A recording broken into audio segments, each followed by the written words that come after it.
Madame, Monsieur, bonsoir et bienvenue. Jacques Aristide avec vous, ravi de vous retrouver dans Le Monde aujourd'hui en direct de Washington. Les titres que nous avons développés ce soir. Nouveau sommet à Accra de la communauté économique des États ouest-africains sur la situation politique au Mali. La CEDEAO tente toujours de trouver un accord avec la junte au pouvoir à Bamako sur un calendrier de retour des civils à la tête du pays. En Éthiopie, après le gouvernement d'Abiy Ahmed, les rebelles de la région du Tigré promettent à leur tour un cessez-le-feu immédiat. Les 17 mois de conflit, marqués par de multiples exactions, ont provoqué une grave crise humanitaire dans le nord du pays.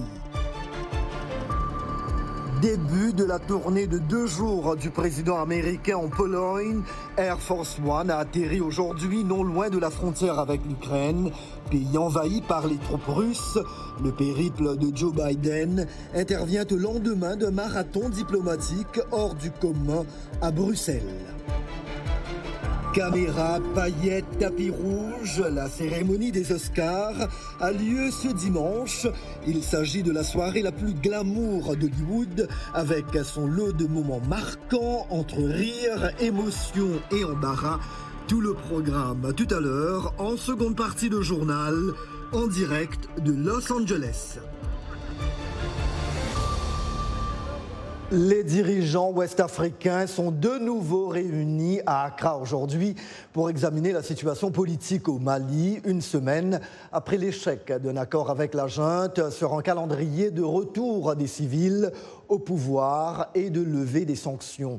Également à l'agenda, la Guinée et le Burkina Faso, 2 pays où des militaires ont également pris le pouvoir. La réunion se tient à huis clos entre les chefs d'État de la CEDEAO, la communauté des États ouest-africains. Le chef de la junte malienne, le colonel Assimi Goïta, a été invité, mais à l'ouverture du sommet, on ne savait pas s'il y participait ou non en visioconférence. C'est Nana Akufo-Addo, chef de l'État ghanéen et présidente en exercice de la CEDEAO, qui a accueilli ses homologues ouest-africains. Je souhaite à nouveau la bienvenue à Accra à vos excellences pour faire le point sur la situation de nos 3 membres récalcitrants.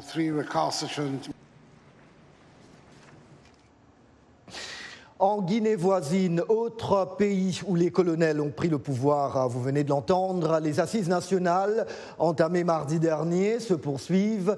Il s'agit, d'après le chef de la junte, le colonel Mamadi Doumbouya, d'un dialogue tenu pour réconcilier le pays. Les différentes réunions sont toutefois boycottées par nombre de partis politiques. Le point avec Zakaria Kamara, notre correspondant à Conakry. Le colonel Doumbouya se dit convaincu de la nécessité d'un dialogue entre les Guinéens.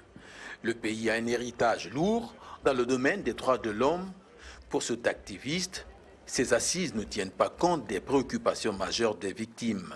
Le processus doit être axé sur 4 piliers, les 4 piliers de la justice traditionnelle. Le premier pilier, c'est la recherche de la vérité.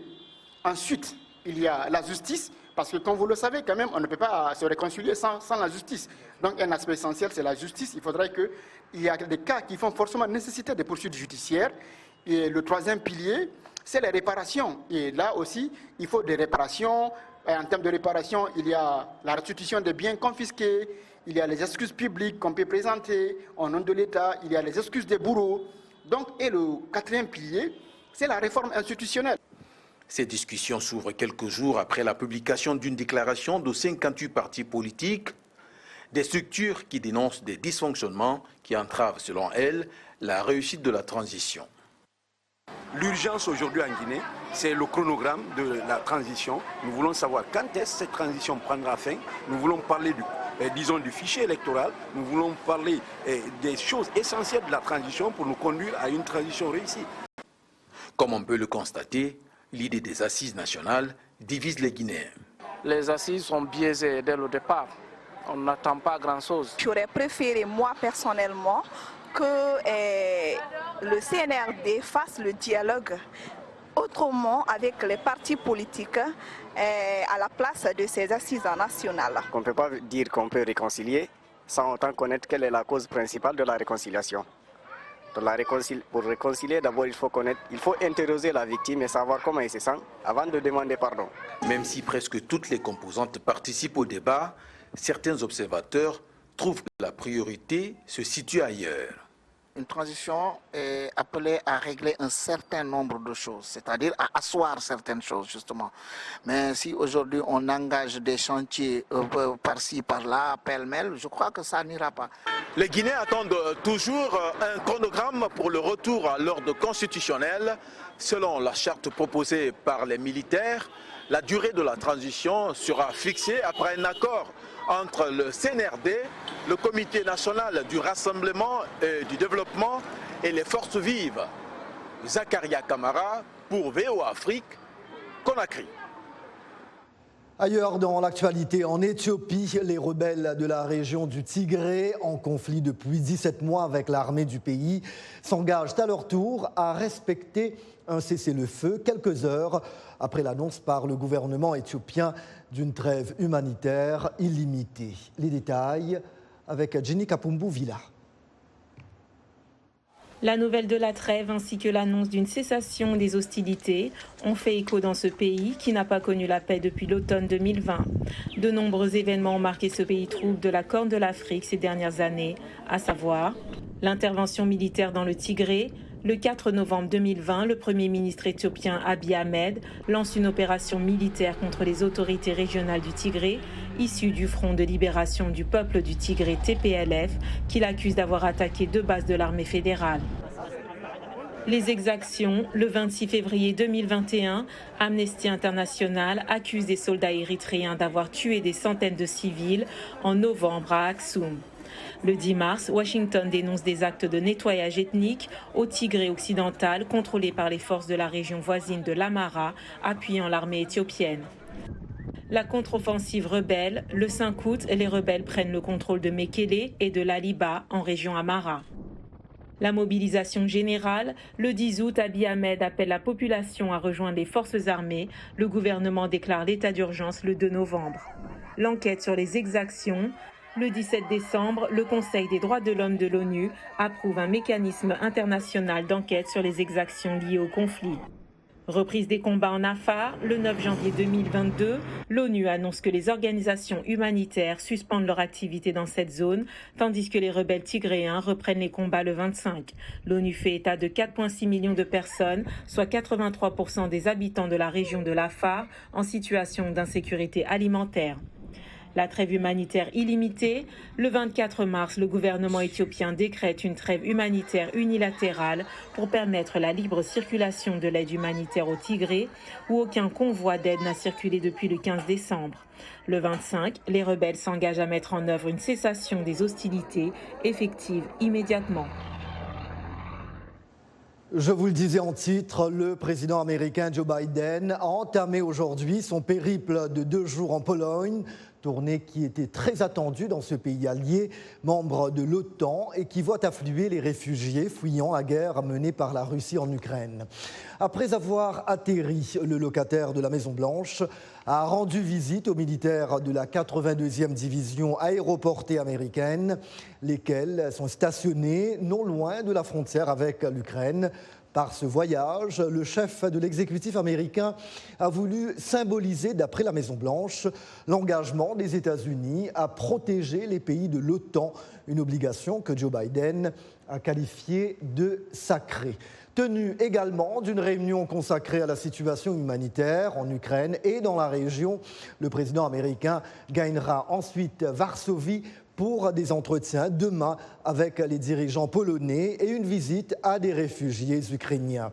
Thierry Kaoré nous propose un extrait des premières déclarations faites par Joe Biden après son arrivée en Pologne ce vendredi. Vous représentez 1% du peuple américain. Aucun de vous ne devrait être ici. Vous avez décidé tous d'être ici pour votre pays. Tout le monde ici s'est porté volontaire. Chacun d'entre vous s'est mobilisé et le reste des 99% du pays, y compris moi, vous doit et vous doit beaucoup. Vous savez, nous sommes un pays unique pour plusieurs raisons. Nous sommes le seul pays au monde qui ne soit pas organisé sur la base de la géographie ou l'ethnicité, ou la religion, ou la race, ou quoi que ce soit d'autre. Notre organisation est basée sur une idée. L'idée que nous tenons ces vérités pour évidence, que toutes les femmes et tous les hommes sont égaux.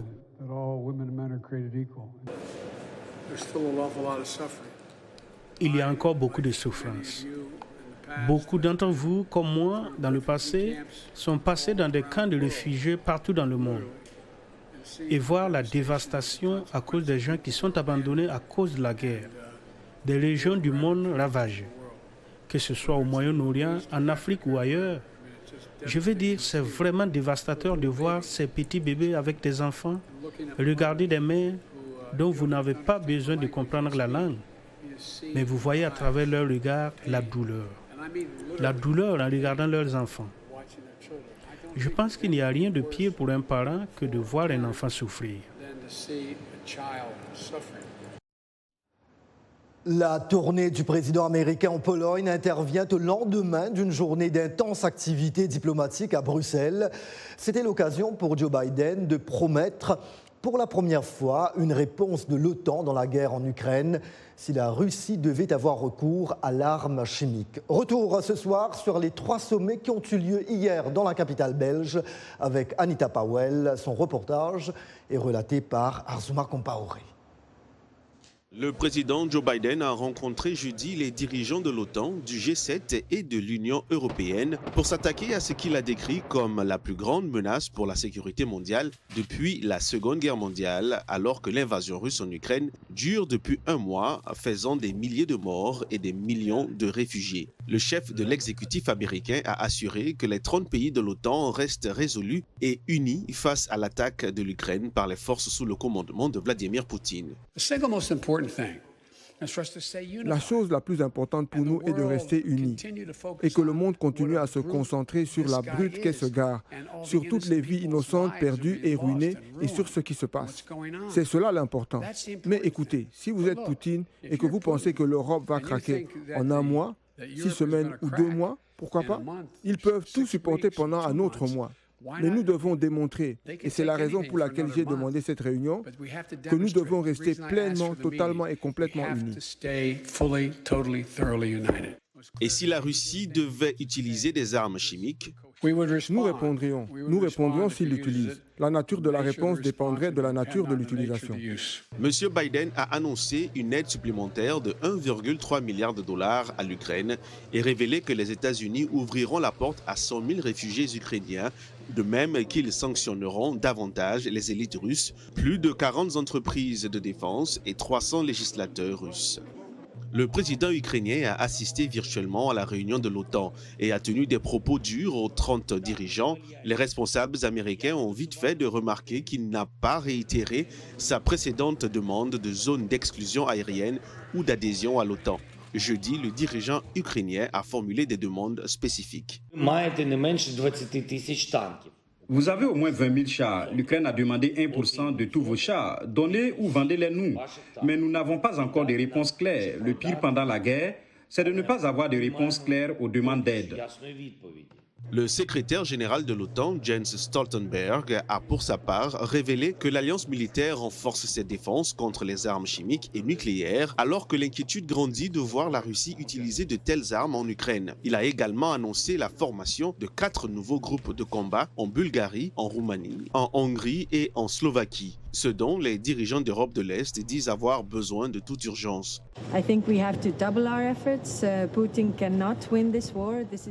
Je pense que nous devons doubler nos efforts.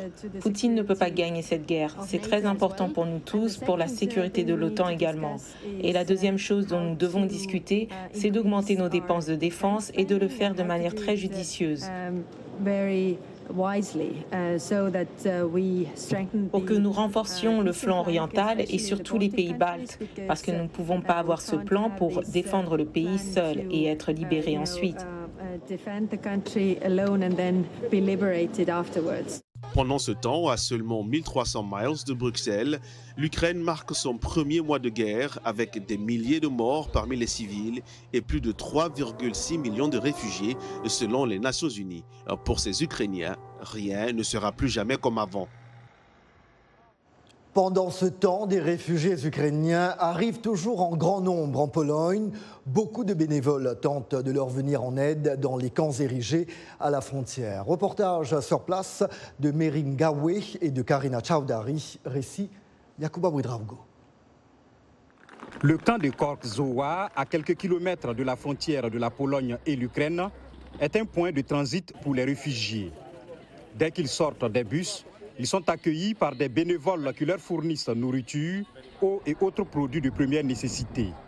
Outre les volontaires polonais, il y a des organisations et des personnes venues du monde entier pour les aider. 2 volontaires allemands sont venus en Pologne, amenant aussi les contributions des habitants de leur ville natale. J'organisais le truc, nous nous rassemblons via Facebook dans ma ville natale et en quelques heures, plus d'une centaine de personnes sont venues et ont donné beaucoup de nourriture, de vêtements et de l'argent. Avec cet argent, nous sommes venus ici. Nous ne sommes pas payés. Nous l'utilisons comme carburant. C'est du bénévolat. Mais c'est bien parce qu'on en a tellement à la maison. Nous avons tellement pris de l'Afrique. Nous avons pris tant dans tous les pays colonisés. Nous devons donner quelque chose en retour.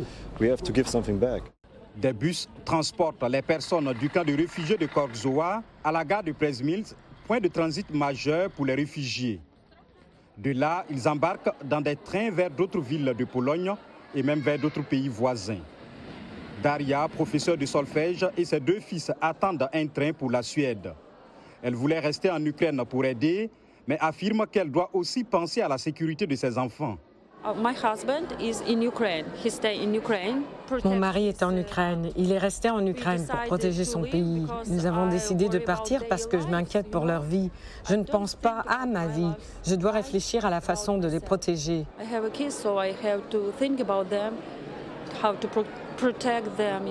De nombreux bénévoles sont présents à la gare. Certains hébergent les femmes et les enfants. D'autres servent des repas chauds sur le quai.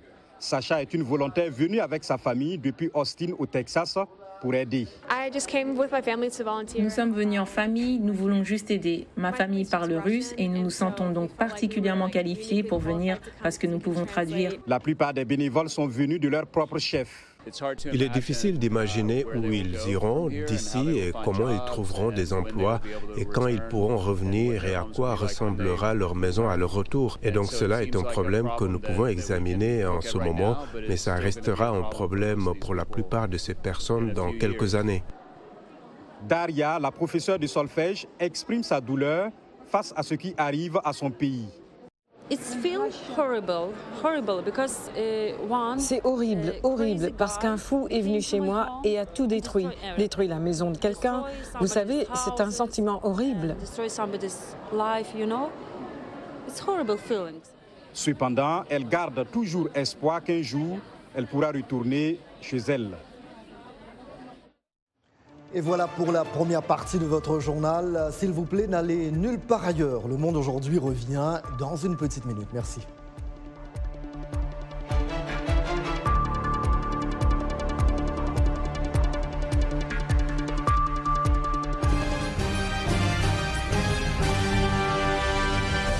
Mbote Ndeko Eli Sango, Mbote Nabino Banso, Mozali Kolanda, Saona Lingala, na la Voix de l'Amérique, Uto, Washington DC. Sango ya Mokili Lelo, c'est votre nouveau rendez-vous d'actualité en Lingala de la Voix de l'Amérique. Tous les jours, de lundi à vendredi, nous vous proposons 2 éditions d'actualité. La première, de 17h à 17h30 temps universel, et la deuxième, de 19h30 à 20h temps universel.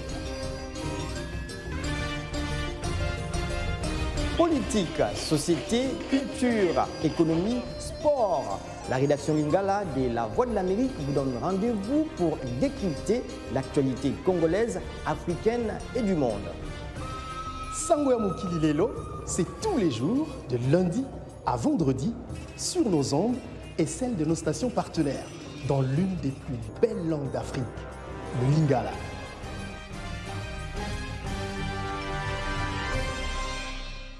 Merci d'être toujours avec nous dans Le Monde aujourd'hui, un programme de VOA Afrique. C'est une grand-messe cinématographique qui nous attend dans 2 jours ici aux États-Unis. Il s'agit bien évidemment de la cérémonie de remise des Oscars. Comprenez la soirée la plus glamour d'Hollywood Pour un avant-goût, cap d'emblée sur Los Angeles où nous retrouvons Dili Diko. Dili, bonsoir. Bonsoir Jacques. Alors Dili, ce sera la 94e édition des Oscars. Que savons-nous de l'événement cette année ? Alors cette année, l'événement aura lieu le dimanche 27 mars au Dolby Theatre à Los Angeles et la cérémonie devrait commencer en début de soirée avec 3 co-animatrices. C'est assez inhabituel parce que les 3 années précédentes, il n'y avait pas de maître de cérémonie pour les Oscars. Donc les derniers préparatifs sont en cours ce vendredi et demain samedi et les organisateurs placent en fait beaucoup d'espoir en cette 94e édition, tout simplement parce que l'année dernière, les résultats étaient très faibles. L'audience était juste de la moitié de l'audience régulière qu'il y avait pré-Covid. Donc les Oscars reviennent cette année au format régulier, donc le format normal avec les acteurs et les célébrités hollywoodiennes qui seront au rendez-vous. Et donc pour cela, des mesures très strictes anti-Covid ont été prises pour assurer la sécurité sanitaire de tous. Donc voici par rapport aux informations principales. Alors, qui sont les favoris cette année pour les principales distinctions, Dili ? Alors, 10 films sont en compétition pour le meilleur film de l'année. Donc, pas de liste exhaustive, Jacques, mais quelques exemples intéressants. Donc, King Richard, le film de Will Smith, il joue dans le film et il est aussi producteur du film. Donc, c'est un film sur le père de Serena et Venus Williams. Et ce film-là est un sérieux concurrent pour le meilleur film de l'année. Et il y a aussi Don't Look Up, un film de Netflix, la plateforme de streaming en ligne. C'est une satire avec Leonardo DiCaprio et Jennifer Lawrence. Et tous deux, ils jouent des astronautes qui essayent désespérément d'alerter les autorités sur le fait qu'une comète arrive directement sur la Terre et personne ne les prend au sérieux. Et par contre, les cinéphiles penchent plutôt pour un film qui s'appelle The Power of the Dog. Et c'est un film qui retrace en fait l'histoire d'un homme qui est à la tête d'un ranch et sa vie bascule lorsque son frère se marie avec une jeune veuve. Et un autre, donc film qui a aussi eu ses chances cette année, c'est Coda, un film sur une jeune fille de 17 ans qui est la seule personne dans sa famille malentendante à pouvoir entendre. Et donc voilà, par rapport au meilleur acteur, cette année, Will Smith a vraiment des chances de gagner la statuette en or. Et côté femme, ce serait peut-être Jessica Chastain. En tout cas, si je dois miser de l'argent, si Dili, absolument. Allez-y, Dili. Alors, cette année aussi, ils ont annoncé Beyoncé et Billie Eilish. Donc, elles vont chanter pendant la cérémonie. Et en plus de cela, elles devraient... il est possible qu'elles gagnent le prix de la meilleure chanson. Oui, je disais, Dili, si je dois vraiment miser de l'argent en ce qui concerne l'Oscar du meilleur acteur, je mettrai mon argent sur Will Smith. Le fameux prince de Bel-Air, n'est-ce pas? Super. Absolument. On est deux. Dili, les Oscars s'accompagnent assez souvent de polémiques avant, pendant et après la cérémonie elle-même. Y a-t-il donc des petites querelles déjà, Dili? Il y en a, comme chaque année. Et donc cette année, pour respecter la durée de 3 heures, parce que la cérémonie dure en fait 3 heures, les organisateurs ont décidé d'annoncer certains résultats. Donc le prix du maquillage et de la coiffure pour un film, et aussi le montage et le son, avant en fait la diffusion en direct de la cérémonie. Et donc tout le monde n'est pas d'accord avec cette décision et il y a pas mal de détracteurs qui font connaître leur mécontentement. Mais au-delà de cette controverse, les Oscars, cette année, devraient être un très beau spectacle. Et donc, je serai à la cérémonie dimanche et je reviens vers vous lundi pour les résultats de cette 94e édition. Et nous l'attendons avec impatience, Dili Dikou. Dili, merci beaucoup. À lundi donc pour un compte rendu de cette grande soirée hollywoodienne. À lundi, Jacques. À lundi. Ce qui nous amène tout naturellement à Culture Hebdo, le rendez-vous culturel du vendredi avec aux commandes Roger Mountou, bien évidemment. Bonsoir Roger. J'ai beaucoup aimé Dili, hein, elle est super. Vous avez couvert les Oscars. Oui, exactement. Si je ne m'abuse, Jessica Chastain a déjà remporté l'Oscar de la meilleure actrice. Exactement, elle a déjà remporté. Il y a quelques années de cela. Exactement. J'ai oublié le titre. Donc ça sera une bonne chose qui avait trait à la guerre. Exactement, c'était ça même. Voilà. Bon, revenons à nos moutons. La 6e édition du Djegele Festival se déroule à Boundiali. Oui, exactement. Hein. Boundiali, c'est en Côte d'Ivoire. Si vous aimez le balafon, Jacques, comme moi, également appelé bala ou balani, cet instrument de percussion idiophone mélodique, originaire du Mali, vous serez content de savoir que le Festival international du balafon se déroule cette semaine à Boundiali, en Côte d'Ivoire. Koné Dodo est le directeur du Palais de la Culture et ex-manager d'Alpha Blondy. Il nous en parle. Suivons. Ce festival, comme vous devez le savoir, est le Festival international du balafon, le Djegele Festival. L'UNESCO a inscrit sur sa liste représentative du patrimoine immatériel le balafon Djegele, qui est un instrument que les Maliens, les Burkinabés et les Ivoiriens ont en partage. Et c'est les 3 pays qui ont soumissionné pour obtenir, n'est-ce pas, cette inscription. Aussi, l'UNESCO a-t-il demandé aux uns aux autres d'initier un festival qui fasse la promotion de cet instrument-là de façon à le pérenniser. Vous savez que ce festival, moi, je suis très heureux d'en être le directeur et de continuer à le développer, d'autant que moi, je suis moi-même Sonifo. Le balafon ponctue la vie du Sonifo de la naissance à la mort. Et Roger, Jocelyne Béroir du groupe Kassav vient de publier un livre. Ah oui, on l'a toujours connue comme une des superstars de la musique antillaise, le zouk. Elle a écrit et composé plusieurs chansons à succès en solo. Et dans Kassav, aujourd'hui, elle porte une autre casquette, Jacques. Jocelyne Béroir est auteure car elle vient de publier son tout premier ouvrage, Loin de la mer. Un témoignage de l'aventure Kassav rempli d'anecdotes et de réflexions. Un livre qui nous fait vivre aussi une jeunesse riche de Jocelyne. Je l'ai eu pour nous en parler. Suivons.